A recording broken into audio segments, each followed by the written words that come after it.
Hi అండి. అందరికీ నమస్తే. Welcome back to Sanvi's kitchen.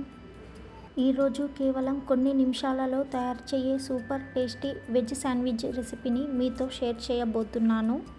బయట క్రిస్పీగా లోపల క్రీమీగా ఉండే ఈ శాండ్విచ్ను టమాటా కెచప్తో సర్వ్ చేసుకుంటే బాగుంటుంది.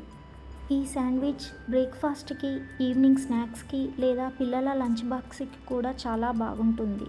వీడియో స్టార్ట్ చేసే ముందు మా రెసిపీలు మీకు నచ్చితే వీడియోను లైక్ చేయండి, మీ ఫ్రెండ్స్ అండ్ ఫ్యామిలీతో షేర్ చేయండి. ఇంకా ఇలాంటి టేస్టీ రెసిపీల కోసం మా ఛానల్ని సబ్స్క్రైబ్ చేసుకోండి. మరి ఆలస్యం చేయకుండా ఈ కలర్ఫుల్, హెల్తీ మరియు డెలీషియస్ వెజ్ శాండ్విచ్ను ఎలా తయారు చేయాలో స్టెప్ బై స్టెప్ చూద్దాము. వీడియో చివరి వరకు చూడండి.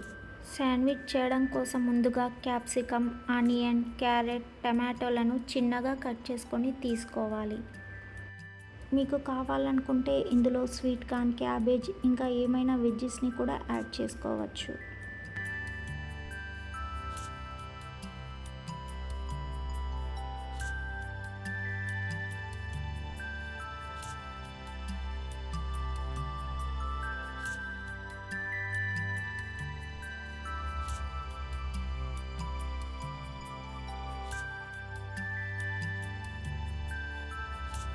ఇప్పుడు ఒక బౌల్లోకి ముందుగా కట్ చేసి పెట్టుకున్న క్యాప్సికమ్ను, క్యారెట్ను, ఆనియన్స్ని, టమాటాలను కూడా వేసుకోవాలి.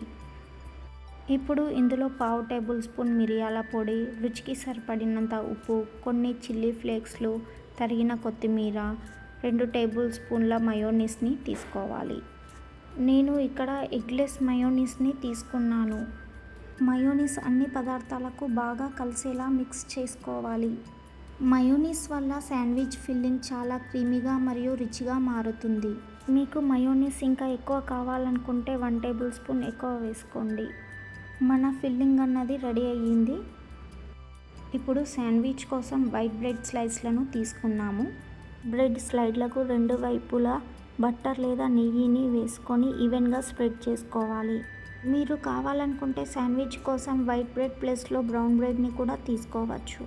నెయ్యి వాడటం వల్ల శాండ్విచ్కు మంచి అరోమా మరియు గోల్డెన్ కలర్ వస్తాయి.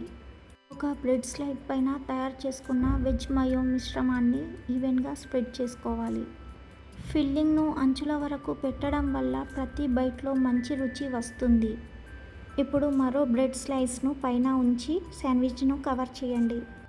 ఇప్పుడు టోస్టర్ని తీసుకుని శాండ్విచ్ను అందులో పెట్టి టోస్ట్ చేయండి. టోస్టర్ లేకపోతే ప్యాన్ పైన కూడా చేసుకోవచ్చు. టోస్టర్లో గ్రీన్ లైట్ రాగానే స్విచ్ని ఆఫ్ చేసుకోవాలి.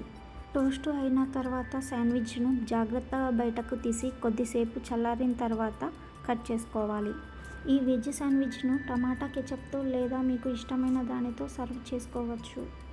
మీరు కూడా ఈ రెసిపీని తప్పకుండా ట్రై చేసి ఎలా వచ్చిందో కామెంట్లో తెలియజేయండి. ఇలాంటి మరిన్ని ఈజీ మరియు టేస్టీ రెసిపీల కోసం మా ఛానల్ని సపోర్ట్ చేయండి.